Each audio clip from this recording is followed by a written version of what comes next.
আসসালামু আলাইকুম। আরেকটি সুন্দর পুঁথির টিউটোরিয়াল নিয়ে চলে আসলাম। আর এই টিউটোরিয়ালটা খুবই সহজ। এটা হচ্ছে আমি জামার হাতায় করব। তো এখানে আমি প্রথম 3টা পুঁথি দেব।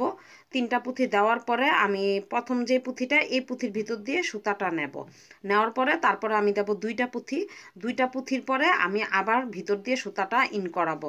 অর্থাৎ পুঁথি দিয়ে এভাবেই মানে প্রথম 3টা তারপর হচ্ছে 2টা, এভাবে করেই বাকিগুলো করব। এটা হচ্ছে প্রথম সুইয়ের কাজ। আর দ্বিতীয় সুইয়ের কাজ হচ্ছে এই যে প্রথম আমি একটা লম্বা পুঁথি নেব, আর একটা হচ্ছে ছোট পুঁথি নেব। নেওয়ার পরে ছোট পুঁথি বাদ দিয়ে লম্বা পুঁথি দিয়ে সুতাটা ইন করাবো। তারপরে আমি উপরের যে পুঁথিটা আছে এটা দিয়ে বাকি সুইটা নিয়ে নেব। তাহলে দেখা যায় সুন্দরভাবে এই পুঁথিগুলো ঝুলে থাকবে এবং দেখতেও সুন্দর লাগবে।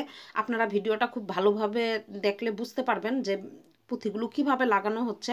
প্রতিটা পুঁথির স্টেপ কিন্তু আমি আস্তে আস্তে রেখেছি যাতে আপনারা সবাই বুঝতে পারেন যে পুঁথিগুলো কিভাবে বসানো হয়েছে। এই যে প্রথম 2টে দিয়ে তারপর হচ্ছে সাদা পুঁথি বাদ দিয়ে আকাশি কালার পুঁথিটার ভিতর দিয়ে ইন করাতে হবে।